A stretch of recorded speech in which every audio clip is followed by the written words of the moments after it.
This is GKW. Welcome to another edition of Good Karma Wrestling with the gang all back together as we're getting ready for Elimination Chamber in Toronto on Saturday. I'm Gabe Neitzel from ESPN Milwaukee. From ESPN West Palm, he is Brian Rowitz. And catch him on ESPN 1000 in Chicago, Jonathan Hood.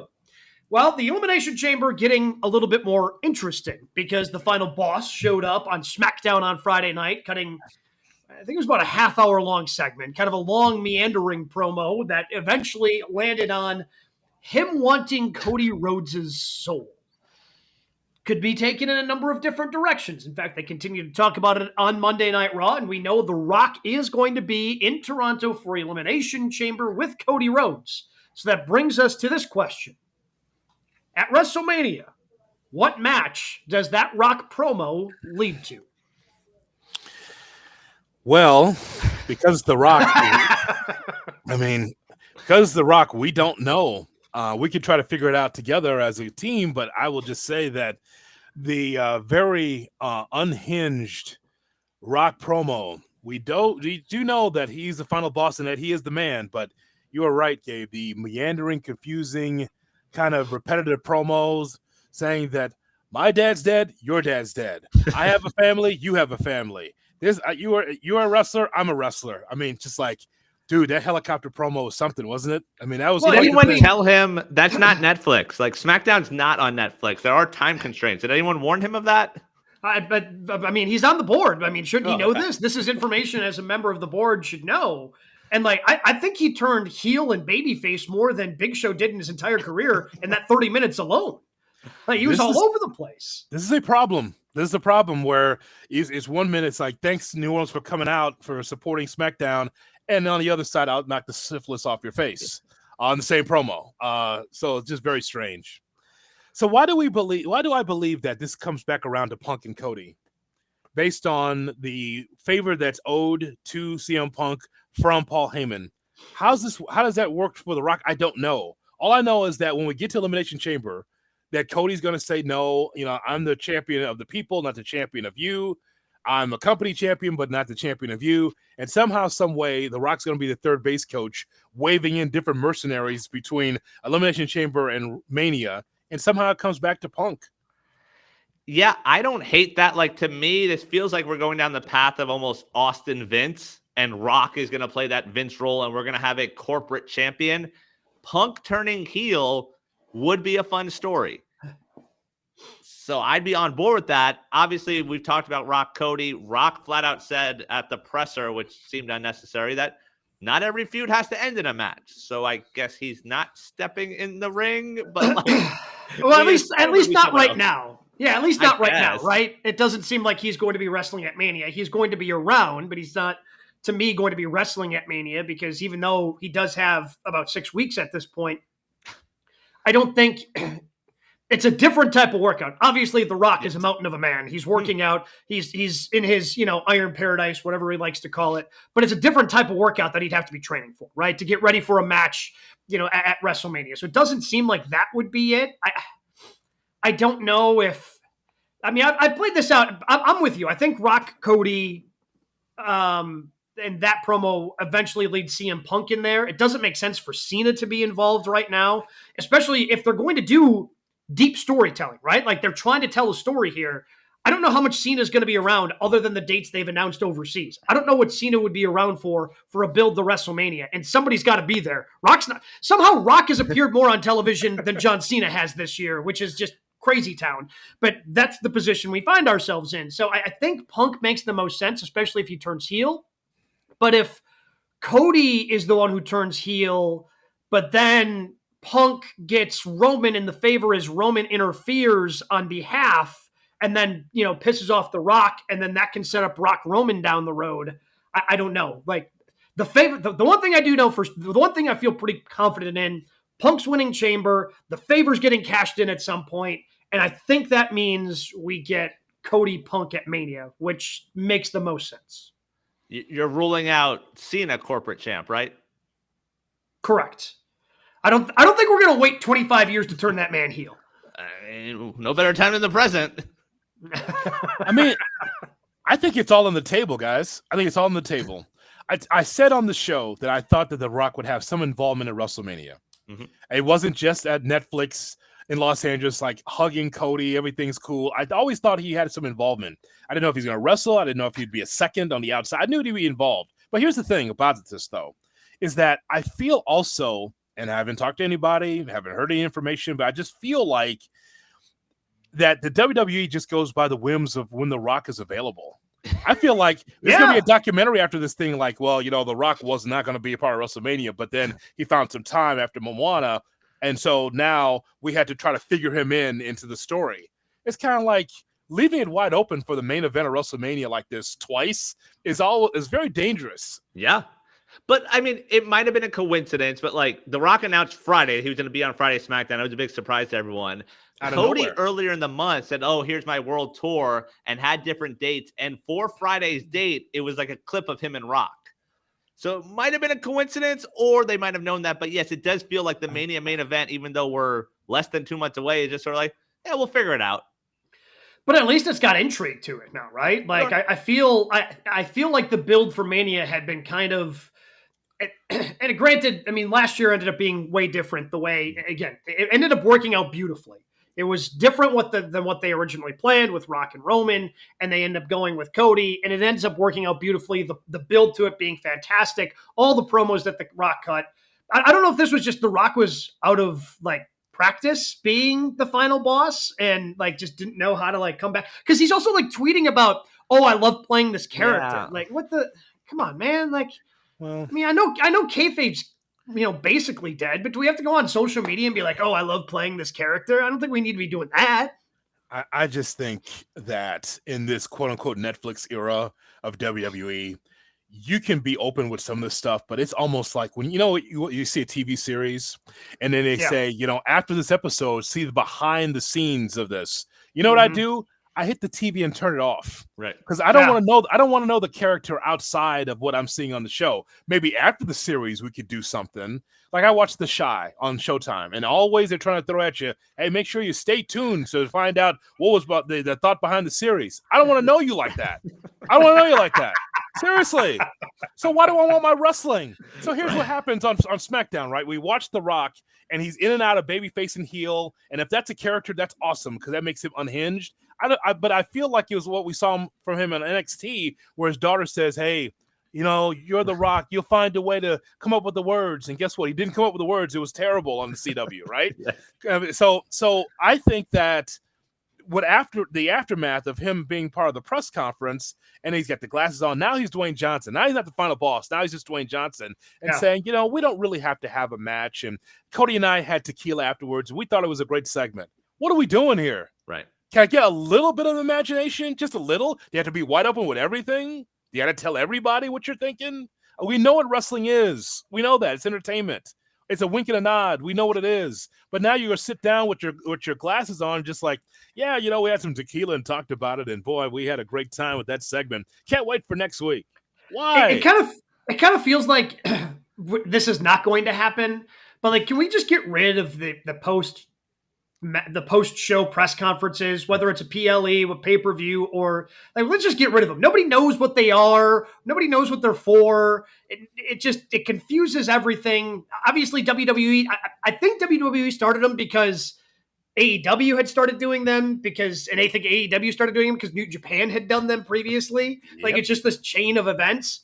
But especially in the WWE, we just don't need this, man. Like, nobody knows what they're for. I doubt that many people are staying up late on Peacock or YouTube to watch this afterwards. Like, let's just bang this whole thing and have everybody go home. Yeah, like I've sat in the AEW ones where you get some news out of it. Tony's real and open, and then you also get the kayfabe, like Christian making fun of media members. The WWE ones are a complete waste of time. Like they're in character, they're not answering anything. They only call in a few people. It's like I don't understand the point of it, but even this one being after a SmackDown, like it was just so Dwayne can get behind a mic and say, oh yeah, wrestling. Again, like you don't need these in AEW. While they have been better in AEW and have led to like iconic moments in AEW, they're not moments that Tony's proud of. No, like CM Punk sitting there eating muffins. Like there is a real possibility if these post-press conferences did not exist, that CM Punk is still in AEW today. Like that is a possibility. And the fact that they still happen is just wild to me. But Jack Perry need real glass, bro. Right. Cry me a river. Cry me a river, bro. So yeah. So, but I digress on that point. When it comes to The Rock, I hope that he doesn't meander the way he does on Saturday, right? Like I hope Triple H is able to rein him in and be like, hey, bud, let's focus this thing down, because they were eventually able to focus him down on television last year, and it led to a great build. If he can stay focused, I think we can potentially still get something great out of this. The Soul Man, son of a plumber. My family, your family. Wrestling family, wrestling family. My daughter, your daughter. Look, here's what's going to happen. March 1st, Elimination Chamber. I want your soul. No soul, some soul. Like, let's go. I mean, he's become Charles Barkley. He really is. He's become Charles Barkley, just repeating the same whole thing 3 times. That's what he's doing. You know, by the way, just one other thing about the press conference. I did notice that. Okay, so there was news out of there because WrestleMania is going to be in New Orleans. Yes. Brian, you are booked up. You ready to go? Yeah, probably, yeah. Okay, so WrestleMania New Orleans. The media that The Rock talked to was the local stations. There was no wrestling media in the room. Do you know that? No, like, it's SmackDown on a Friday. Like there was no Denise SRS is coming jumping in. going to a random Friday SmackDown. No, so it's just like the local channels, and they're just all in all like, oh, okay, so this is a work. Okay. And all right, so now that you say that, like they probably didn't plan on being there. If you're a local TV outlet, the news is on, so you can't be there. Like now I'm wondering who actually was in that room. Just was maybe anyone? a couple local channels. That's about it. 11 o'clock Eastern doesn't work for a TV news station. That's what happened. So I thought that was bizarre too. So look, I wrote down Punk and Roman and Seth and McIntyre and some kind of bloodline character. I don't know what the direction is. I just think that Punk and Cody have to be one of the main events, if not the main event of WrestleMania, because otherwise, what is it? So do you think we get the turn at Elimination Chamber? Like, are we going to know who's representing The Rock? You assume Cody says no, Rock's pissed off, or does it just sort of get drawn out for the next few weeks? If he says no, if Cody says no, to me, that's The Rock is going to be showing up on Monday Night Raw trying to convince CM Punk that they should, despite their differences, despite their past, they should be teaming up. So, you know, and I think that's the way they go. But that obviously, I don't think that just quickly happens after Elimination Chamber, which if they're doing an unsanctioned match, are they putting that in the middle of the card? Like, I thought the unsanctioned match, lights out matches typically were like main events, but it doesn't make sense to have anything but the men's chamber match be the main events. I digress. Or is Rock Cody the main event? Like, it's a very weird card. There's only 5 things on it, but like 4 of them, or I guess 3, could be the actual main event. Yeah. But if Cody says no, if Cody says yes, obviously you have build off of that. But if Cody says no, I think there's a build for the next handful of weeks. And maybe even like it's in limbo and whether or not Punk is going to be his corporate champion, and then Rock ends up interfering and we, you know, close the curtain on Sunday with CM Punk as champ. I'm fine with that. Yeah, Cody's saying no. There's too much merch on the line to say yes to The Rock. Like, that's not, I mean, he's not saying yes. Could you imagine? Yes, I will be with you, The Rock. Okay, so then, you don't have enough heels to take on Cody. So that's why he's going to say no, and then it's going to be a factory of heels going after Cody. Because it's what you just laid out, Gabe. This is Vince Russo. This is Eric Bischoff. This is Vince McMahon. Whoever's Sergeant Slaughter, whoever's ever been a GM that runs a show, this is who The Rock's going to be. And The Rock's going to be able to run the show as the guy that says, okay, Cody, you're not going to be my champion. I'll find someone who's going to be my champion. Right. That very well could be like a Seth Rollins because he's teeter-tottering on heel. But I don't want to see Seth and Cody though. That's the thing. Same with McIntyre. I'm in the same boat there. Where like McIntyre would make sense, but like, do you want to see Cody and Drew in the main event? Cody and Drew. No. Well, I mean, would it be good? Like, look, right now it's not my top choice. I have no doubt I would be super into it by the time we got to Mania. Like in the 6 weeks they would have to tell a story. Like I fully trust Drew, Rock, and Cody be able to put something together that's really good. Yeah. Yeah, absolutely. And then, but I just think it's someone that will say, yes, because you're the final boss and you're the boss of all of this, because this is what they put it out there. More than Triple H, more than anybody else, he's the final boss. So the final boss says, okay, I want you to be in the main event. And someone has to acquiesce. Someone's got to do it. So, yeah. I mean, So we'll have to wait and see the direction. That's not the direction I was anticipating and fight for Cody Rhodes' soul, but that's where we're at heading into Elimination Chamber. We dive into some of the other top stories in the world of pro wrestling. We call it the 3 count here on GKW. Brian, what's number 1 this week? All right, let's move over to the world of AEW. We saw some more Death Rider action last night. We're a week away from Cope versus Mox. So let's project forward. Who winning the AEW World Title would make the whole Death Rider story worth it? Before I answer the question, I want to ask you guys a question. Has the last 2 weeks of Death Riders been not bad? I don't know if I want to say it's good, but it hasn't been bad. Like I feel the mission of Cope trying to pick off them one by one. Like I really like the way it played out on Collision. I enjoyed, especially Willow coming down last night to deliver the concerto to Marina Shafir. Like I enjoyed that. I feel that Adam Copeland has made the Death Riders more palatable over the last couple of weeks. but would you agree or disagree? Well, I would agree. You said not bad. Yes, but I'm not saying it's good. I'm not saying it's good. Okay. No. What I'm going to say is that, okay, so the World Heavyweight Champion is part of a faction. Again, he's the champion. We haven't seen the belt the light of day for months now. But the number 1 faction in AEW cannot be the Cincinnati Reds. It just like, oh, Reds? Oh, they got Tito Francona. Oh, not bad. Not bad doesn't work for the World Championship and the Bloodline and this group here that he's in. So I would just say I'm also, to your point, Hood, I'm not convinced even if Cope wins next week, we see the title. I feel like there's a whole other turn to take. Oh, we like don't they open the briefcase and like the pigeons fly out like a magic trick. That'd be great. It's a dead one like Arrested Development. That's great. That's great. There's no title in there, just pigeons just flying out like a magic trick. So please, but Gabe, tell us now. You say it's not bad, so I don't think it's bad. I still think they need to end it as soon as possible. So, like, I don't think there's anybody out there, like, at this point that can make the Death Riders worth it. They just killed it in the bad way, in the worst type of way over the last handful of months. I think that Cope has made it more palatable, and I feel like Cope winning would be just more interesting going forward because you've got so many other things going on around it, whether it's MJF, whether it's Hangman Adam Page, whether it's Swerve Strickland being pleaded with by Prince Nana to kind of become the killer that we're all used to seeing him being, which means having a little bit more probably heel tendencies. So having that baby face as your champion, I think lines up with what AEW has more going on right now. I think Cope needs to win this thing. I think we need to just put the Death Riders to bed. He's picking them off one by one with concertos. Everybody can go away and get a fresh start in how many ever months you want to take to bring them all back. Okay, so in the way AEW is going to book, here's what I will believe is going to happen. So we get to Cope versus Moxley. Cope wins the championship, and then Christian cashes in, and Christian's the champion. Hell yeah! I don't like that, but I think that's what's going to happen. And the reason why I don't like that is because ultimately Christian is at a certain level.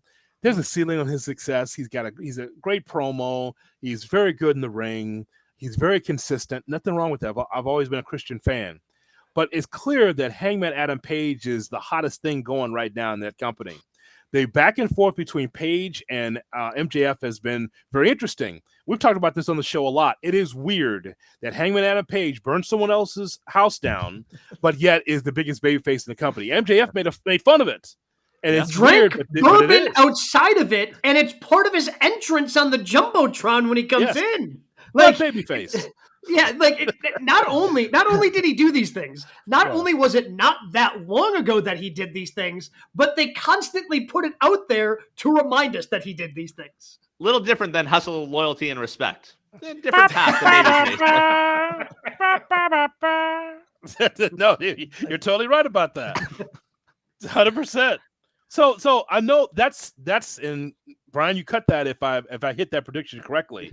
But I think that's the direction that they're going. Like, Cope wins the championship, yay! And then don't forget Christian from the back, 1, 2, 3. I don't want that because I think that Adam Page has been the hottest guy right now. They're pushing him, so that should be the guy. Now, I know we got to worry about Los Angeles and Revolution. What does that look like for Texas, for Dallas, Texas? Right. Like, what does that look like? What does that look like for Double or Nothing? Like maybe Moxley holds on the title until they get to Dallas. I don't know. I mean, that's the thing. We all talked about it when Death Rider started, that was sort of the end game, was Dallas, was, hey, this will be a big moment. You know, Mox holds the belt until then. Darby was sort of who we envisioned at that point, but he's busy no, that's who climbing mountains. You envisioned. All right, that's who you envisioned. Darby's your guy. All right, like I don't want to be dragged in with your guy, Darby Allin. I thought we were on the same page. I believe Hood and I said Darby Allin world champion. We said those words together, and we're like, nah, we're good. So Darby's your guy. All right, fine. I thought Darby would get it in Dallas, but like that's 5 months away. So like, Christian losing the title in Dallas doesn't have the same impact, at least I don't think it does, as Mox losing it. But I don't know if we can go 5 more months. I can't go much. Like I love Jon Moxley. I don't want to hate Jon Moxley, and I feel like I'll hate Jon Moxley, like, and not in the endearing pro wrestling way, like in the X-Pac heat go away category. If Mox is still champ, and this is still kind of the same circle we find ourselves spinning in with him as world champ in 5 months. I thought they were going to tell something interesting and compelling, and they have not. They have made just about every wrong decision when it comes to the Death Riders on a pretty weekly basis, except for the last couple of weeks. Yeah, so the two guys you mentioned, Hangman and Swerve, like they've been champion before. Them beating Mox, them beating Christian doesn't feel like a moment. And I feel like you almost need a heel champion going into Dallas. But like, I mean, the only other name I wrote down just because of the Mox ties is Eddie Kingston. And I know that's a personal thing, but like, face of the company, save the company, come back. He's not ready. No, he's not. Be back soon? You want to? I just retweeted at GKW_wrestling, by the way. A quote from Eddie Kingston. And I will tell you that he is not ready. Let him get the rock glasses. Yeah, he is not ready to come back. But please talk among yourselves. But he said that he's not even watching the product lately. Yeah, here it is. It says, I haven't watched anything but stuff I want to watch. I haven't watched AEW. I haven't watched New Japan. I watch old New Japan, and I've watched King's Road stuff, and I've watched early Noah. That's it, because I don't want to see anything because I know it's just going to piss me off. I don't want to watch AEW. My own company's paying me because I know it's going to piss me off. That's a great quote. Hell, man? What the hell? Quote. That's my guy. I love him. God bless. You can't make that guy champion. Well, it's kayfabe. He's lying to us. It's wrestling. Oh, when they gave him all the championships, he was like, "Nah, I'm not good. I suck. Nah, don't. I mean, don't put me over. Don't put me over." Like, so he hasn't even watched his own company because he says it's gonna piss him off. Oh, that's good. Put the title on him. That's good. Well, yeah, so that's the point. Though, there's no one that like. Dallas needs to be their WrestleMania. We talk about WrestleMania booking being slow right now when it comes to Hunter. AEW, I know, have a little bit more of a runway, but like we should be building towards a big moment in Dallas, and we're not doing that right now. But who would that big moment be for? No one comes to mind. Will Ospreay, but how do you get there? How do you get there? He's still fighting with Don Callison's family. Like, this has to stop too. Kenny? Like putting the belt on Kenny, does that do anything? So me and 18,000 people in Dallas are going to watch Kenny Omega as the champion with the bad stomach. Right. Like, what are we doing? Like, so, I mean, look. No, I mean, you have to ride, like, Hangman winning that title, Brian. I know he's a past champion, but, like, who cares? Like, I guess it doesn't always have to be a first-time champion. Like, no, I think if CM Punk wins the title this year, he's a past champion, but who cares? Like, but him winning that is the moment because Punk is hot. If you continue to heat up Adam Page the way that you have over the last couple of weeks, and you're able to continue that momentum for months going forward, the place is going to go crazy if he wins the championship in Dallas. I guess that's my worry, is that, and it's based on AEW booking in the past, is can you keep Hangman hot for 5 months?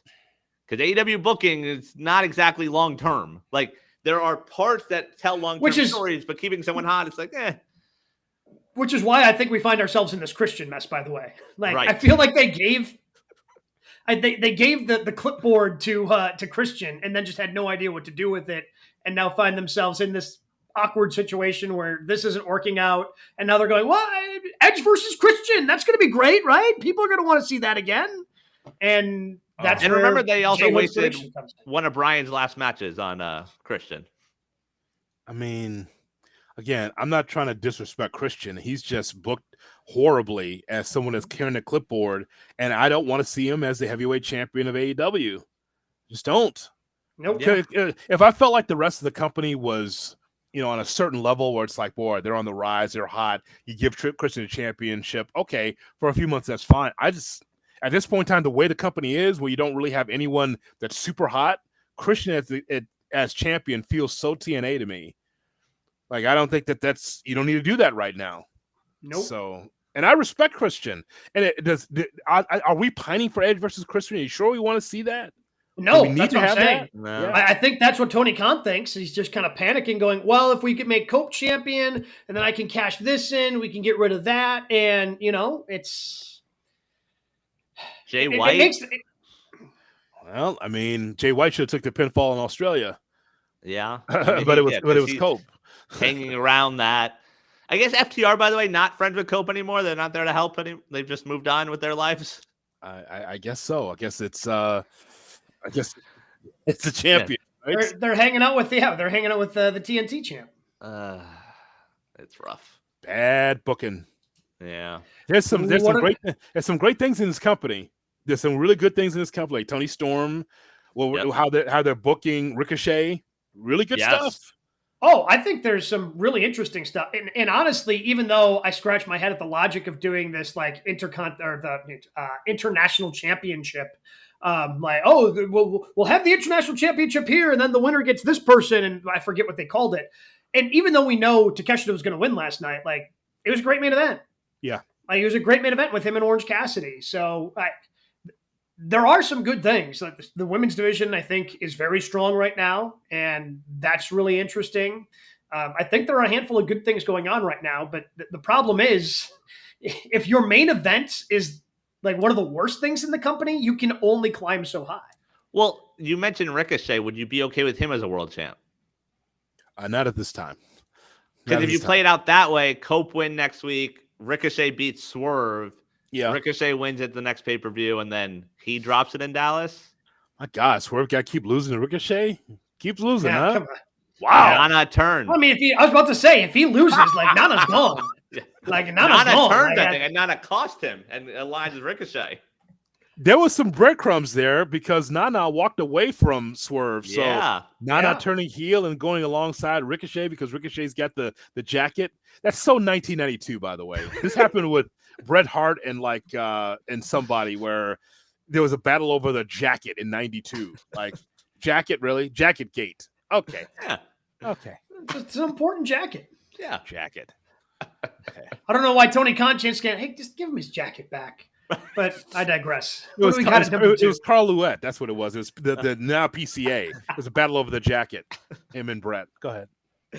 Number 2, this Saturday night, Toronto, 7 o'clock, Elimination Chamber. 5 segments, we'll call them, announced on the card as of now. Men's Chamber, Women's Chamber, Unsanctioned KO over Sammy, Tiffany Stratton and Trish versus Nia and Candice, and Cody will answer The Rock. Which match are you most interested in at Elimination Chamber? So the two I'm debating between right now, Sammy and KO, just because I want to know where it ends up on the card. Because again, lights out matches usually are at the end of the card because lights are out, the show's over. But if you want to stick around for this unsanctioned thing, feel free to stick around. So I'm curious where that ends up and how it turns out. Because right now, neither one of them really have a direction for WrestleMania. So I think that's really interesting. But honestly, I think the thing I'm most interested in is the Women's Chamber. Because I have no idea like who the favorite should even be in this match. I mean, I know Hood and I talked about it a little bit last week, but I can't figure out who the best person in that chamber match is to be facing Rhea Ripley at WrestleMania. No one's hot. No one's hot on the women's side. No, But it's going to be a banger of a match. Like Alexa Bliss is going to jump off something crazy. Like I think Roxanne Perez is probably going to do some crazy stuff in there too to try to establish herself as the young gun in that match. Like, I think it's going to be a great match. I just don't know what direction they're going to go. So I think it's KO and Sammy because of how it's laid out. Like when KO tells Sammy, "Come find me in Toronto." So that's not in the ring, clearly. That's in the back someplace or some alley. I just think that might be, well, hell, they only have, like you said, 5 segments, 5 events. So that's before the men's Elimination Chamber. Or maybe if it's in the, because how do Trish Stratus and Tiffy Time follow that? So I think that should be before the men's Elimination Chamber. That tag match feels like it opens. Oh yeah, Women's Chamber open and then the tag. Women's Chamber opens. They gotta make sure it works. They gotta make sure that they lower the K. All right, let's test it out with the women's. Is that going? All right, we good. All right, that's good. So but then Dwayne's doing a middle of the show segment. Yeah, that's halftime. Yeah, that's the intermission. Okay. His promo is gonna be so long. Like you can get up, go get your beer, go to the bathroom. By the time you come back, he's finally going to ask Cody Rhodes if he's going to give him his soul. So the way Hunter books, then that means you have to put the tag match after that so they could adequately cut time from it. Like, hey, Dwayne went 47 minutes. You guys got 90 seconds. Go. And that'll be a documentary on WWE. Right. That's like, we had 15 minutes, but it was kind of far. Right. That's not going to work. So what if the Rock is the main event? He can book himself. What if he's after the men's Elimination Chamber and the person who wins the chamber attacks Cody when Cody says no at the end of the show? Is that possible? Yeah. Is it possible? Sure. But does it feel weird ending a PLE with a beatdown? With a promo? A beatdown. Not just a promo, beatdown. Well, sure. But it's a promo segment. That's what you end Monday Night Raw with. I mean, it's a good visual, like Rock and Punk standing there holding up the title over beating down Cody. Ah, now you got something there. Now you got something there, pal. Maybe a little blood, maybe. A little blood? Just a little bit. Just a splash. Just a splash. Yeah. I mean, not as much as Christopher Daniels last night, but, a little less than that. Did the cameras catch him jabbing himself, by the way? Yep. No. Well, no. I think he was kind of hitting himself, maybe. Okay. To try to get the blood to come out a little bit more. I'm just trying to give him the benefit of the doubt for him just checking rather than for him to cut, because there's no blade. You notice like his hand was open. It was just, I think he was just checking, just seeing if there's something there. That's bad for the business. Oh God. God, that's so horrible. But in terms of Saturday, I agree it's KO and Sammy. Part of me feels that way because I feel like this is like the cap on them. Like Sammy feels like he doesn't have a Mania dance partner right now. I feel like we get KO and Orton, and we probably get Orton returning on Saturday. But then Sammy's just sort of left out there, which sucks. So Orton interferes, Sammy wins, and that kicks off KO Orton. Now Sammy gets thrown into the Intercontinental 8-man ladder match or whatever it ends up being. Oh, crap. We have a lot of guys left that we should put on Mania. You're in this match. Go. How about The Rock being turned down, being spurned by Cody, and Orton comes in and attacks Cody? Oh.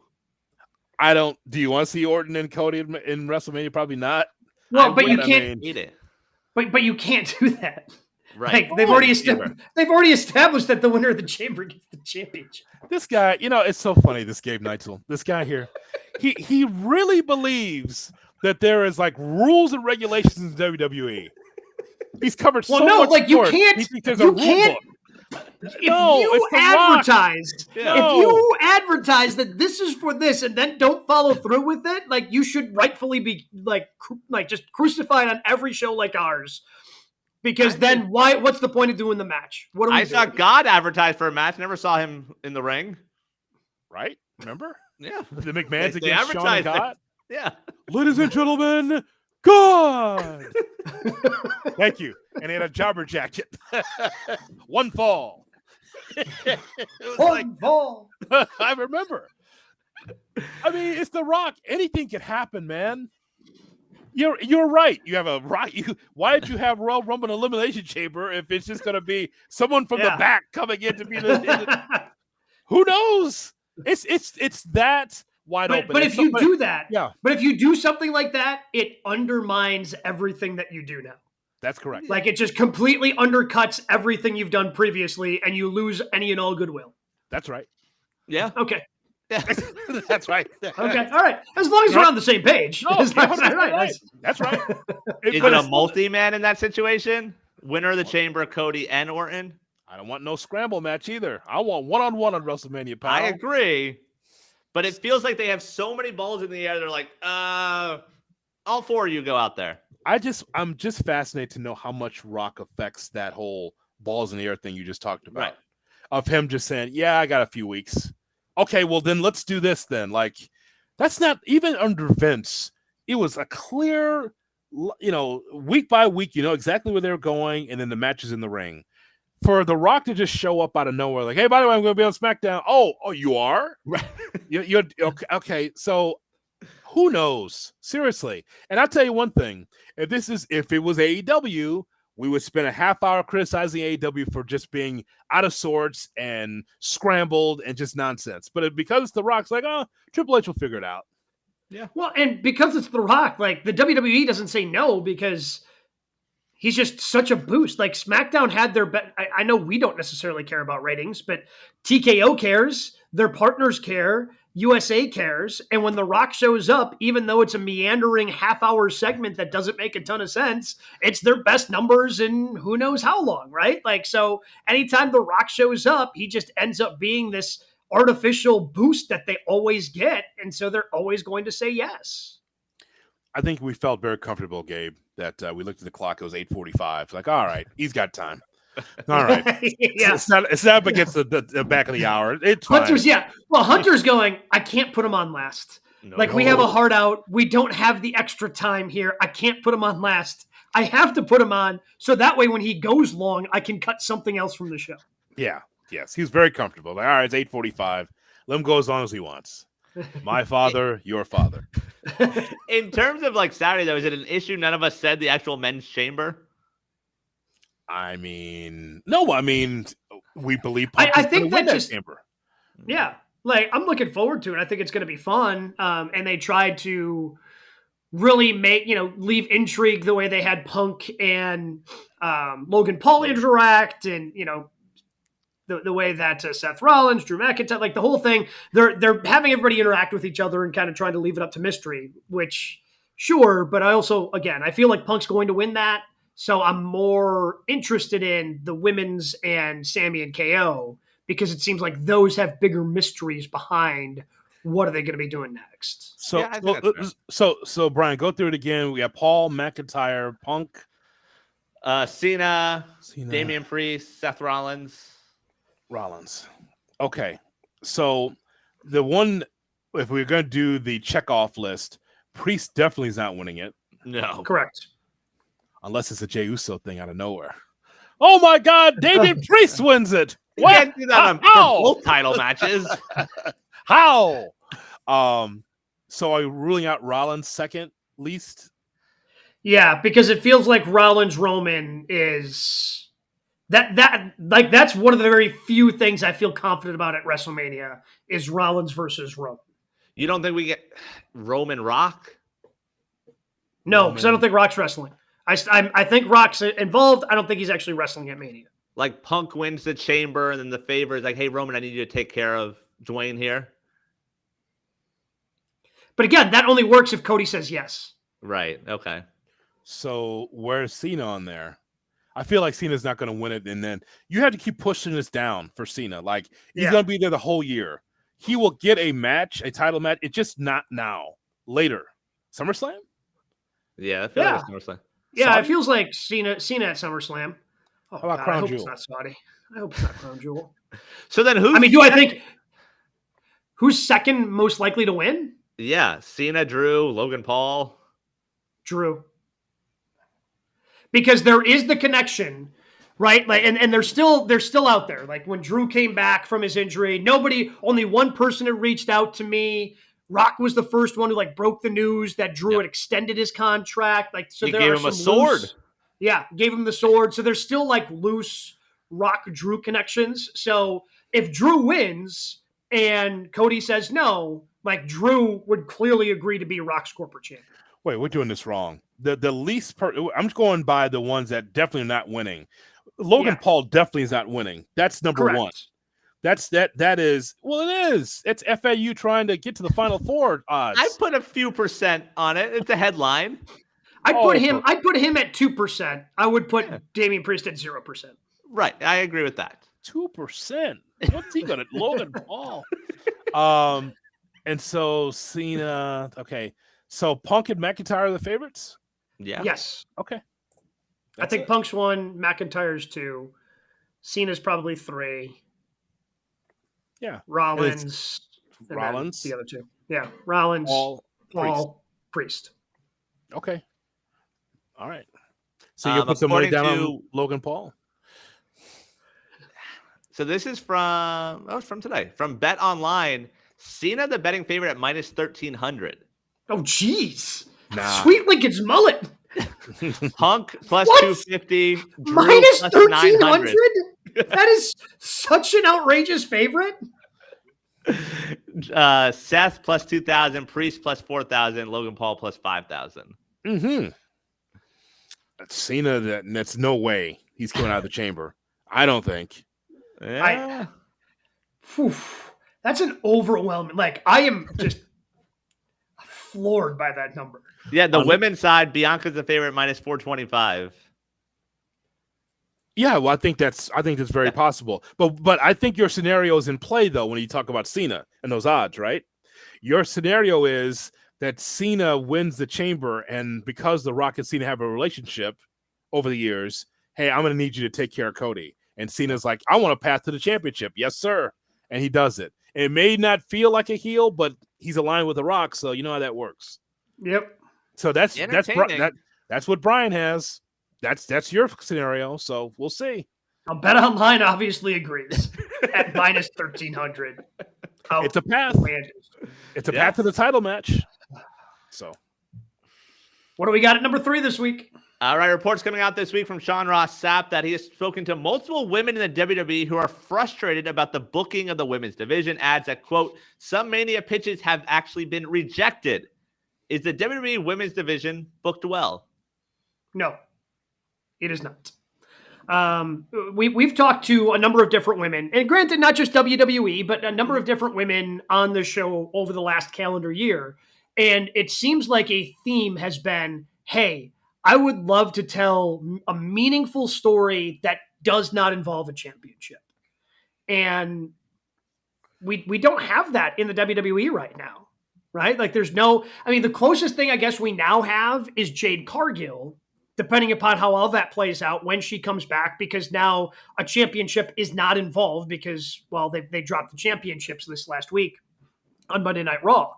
But there's no real meaningful stories going on inside that women's division that are just blood feuds, right?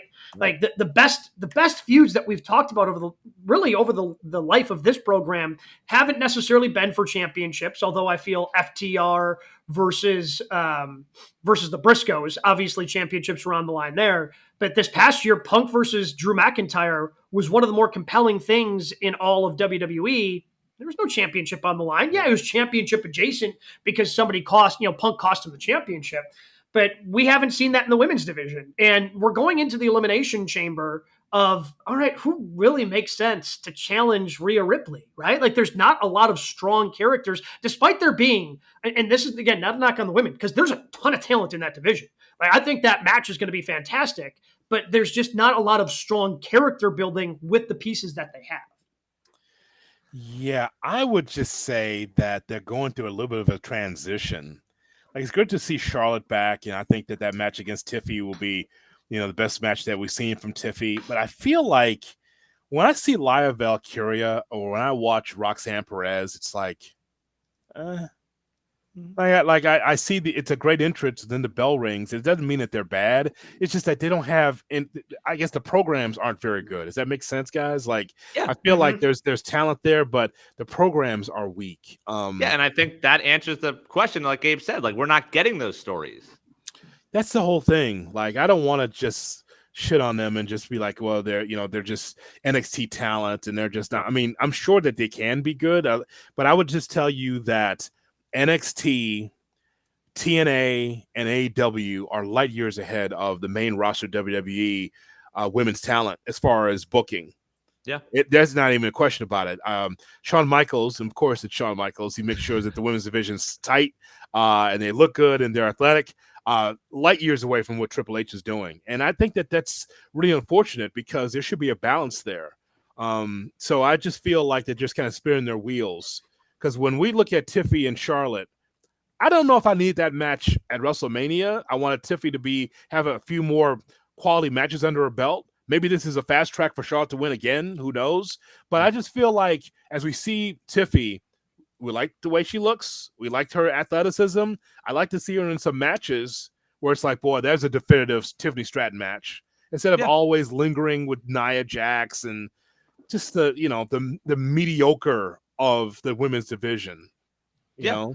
I agree with all that. I mean, the report even said at one point, SRS said one of the women reached out to him saying, hey, can you ask around and like find out if I'm a heel or a face?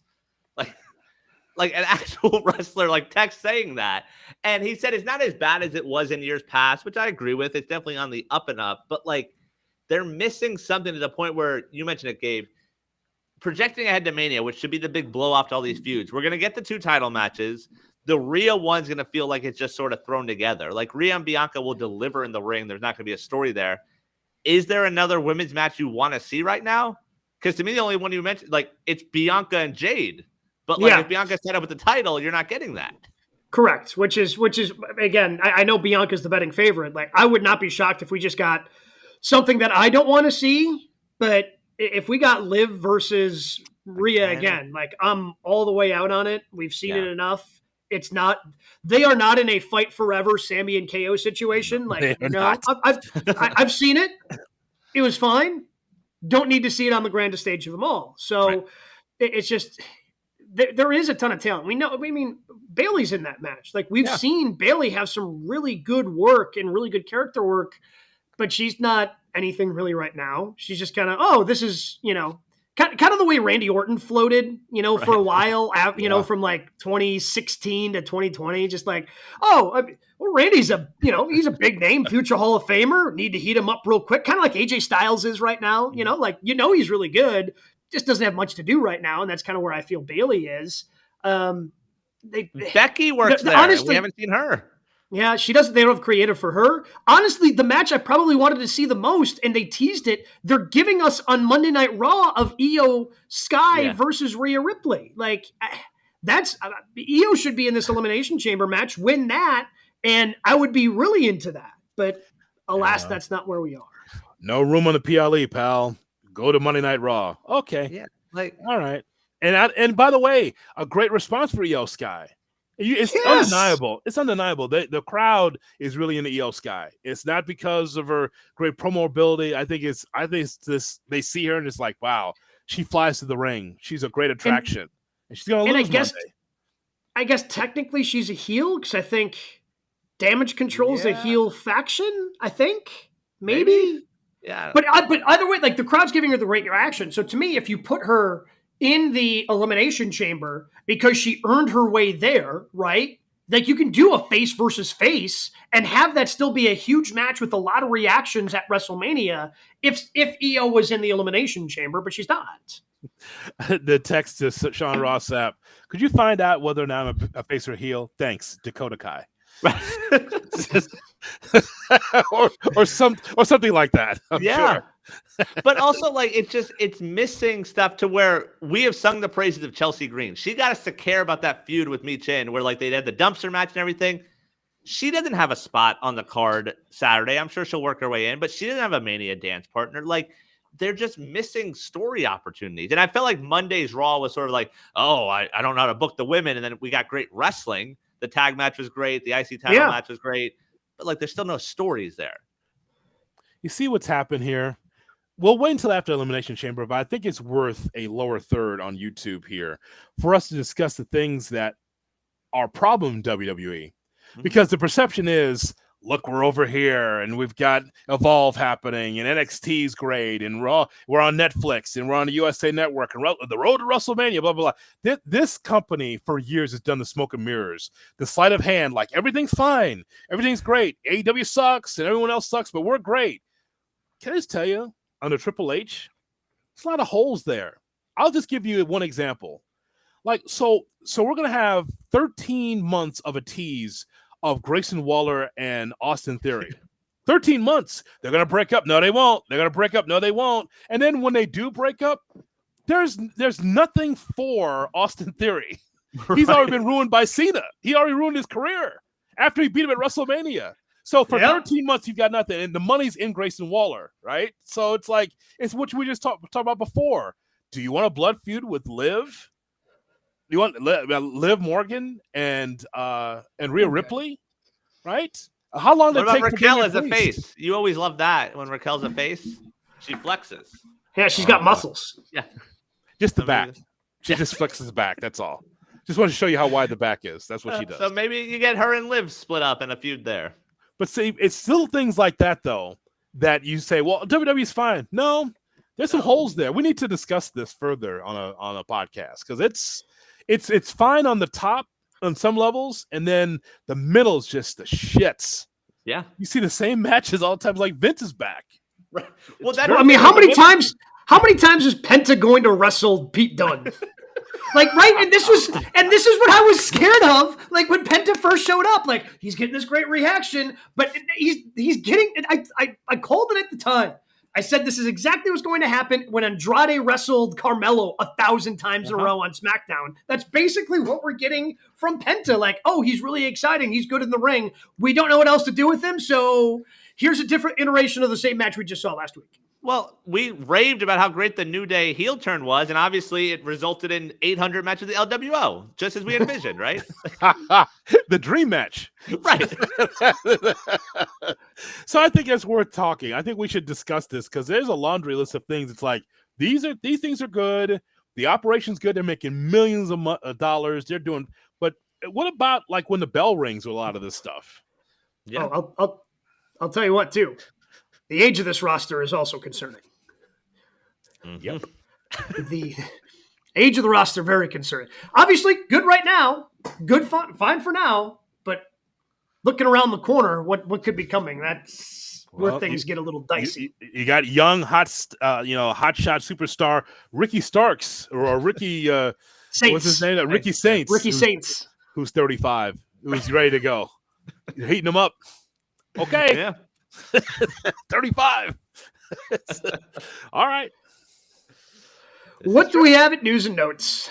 All right, we'll start with the WWE World, and their travel schedule, maybe a little lighter this year, was announced on a company called the Saudi Arabia shows. You will have one in 2025. In 2026, we will see 3 of them, including the Royal Rumble. Yeah, so again, not a big shock here. Still disappointed that the Rumble's going over there for that, and then they have to go back over 2 more times after. That's going to be rough in 2026, but again, not shocking, and I'm sure they're going to get a lot more than what the typical $50 million is that they get per show over there for Saudi. I'm guessing the Royal Rumble costs their government and the Crown Prince maybe a little bit more than the $50 million. There's a way to market this if you're a different company, because you see, and again, God bless WWE. You're taking that Saudi money. It's going to be almost $1 billion, I'm sure, in revenue, whatever. But you have to be able to say, hey, here's the company for North America. You have to actually do that. You have to be that company. It's like, while they're over there, we have a show here in New York, LA, Chicago, Milwaukee, Miami, Dallas. Like, we're right here. You want to do a made in the USA gimmick if we're a wrestling company? Because it doesn't matter for WWE anymore. They're just going where the money is. And this is how UFC does it. But if you're a wrestling company, you have an opportunity now while WWE's away, you can play in North America and start putting some big shows there. Like, hey, we're here. They're there. We're here. Come see us. That's how I do it. Well, despite all the record earnings, still wrestlers getting sent their papers was learned this week. Carmella did not have her contract renewed. She posted a thank you on social media for the support and says she will explain more on a podcast soon. Yeah, it didn't say what podcast. Was Corey Graves' podcast is that still on after the bell? Isn't that a company one? I don't think she's I was allowed about to say, that I don't think she's going to appear on the company one and rip the company. Why not? It's wide open. What are you talking about? Do you not see The Rock? I'm sorry. Do you see Dwayne Johnson? It's wide open. Say it. Speak your piece. Say it. Didn't Corey already get himself in enough hot water for making the comments that he did, and then had to have Michael Cole go on impulsive and try to like awkwardly explain that away? I think that, you know what, that gives us some insight on maybe why Corey was pissed. Yeah. That promo probably would have been something along the lines of, I'm the best broadcaster in WWE, and now I'm exiled to NXT, and then you fire my wife. You don't after she has her baby, after she has a kid. That kind of sucks, by the way. Yeah, you just had a baby. That's a tough one. I don't know how that works like anywhere else in the world. If I had a baby and you're fired, don't think that works. Think there's it's the only world where that happens. That's not good. That's a suit. I think that's a lawsuit. But I think that maybe that's why Corey was pissed. Is like, I'm on NXT and now my wife doesn't have a spot in this company after she has a baby. Okay, right. That's a problem. Yep. Elsewhere in women's wrestling, Mercedes Moné, in an interview with Katie Sackhoff, says that after she left the WWE in May of 2022, she considered stepping away completely from pro wrestling because of the pain it caused. Then eventually dipped her toe in the water with New Japan, and here we are today. I don't think that's that shocking, because the way things ended in WWE obviously were just like she put her feet in the sand and ended up walking away, and she's got other interests. I mean, she was, a star in The Mandalorian on Disney Plus. Like she could, make that dive the way that The Rock and Batista before her, and now Cena as well, trying to, make it as an actor. She's had a lot of opportunities, and she could have gone that direction had she chosen. So I'm not that surprised to know that after a messy breakup with WWE, she just wondered, hey, maybe I should be done with this completely. Yeah, that report did not surprise me either. It's only AEW in which you have 4 championships and you have no B-roll of showing how big a star Mercedes Moné is, or perceived to be. She's on the red carpet. She throws out the first pitch at the Red Sox game. She always hangs out with the Boston Celtics at the basketball game. She is not an A celebrity, but definitely a middle of the B celebrity. Yeah. Okay, but good enough where she's in a lot of different places.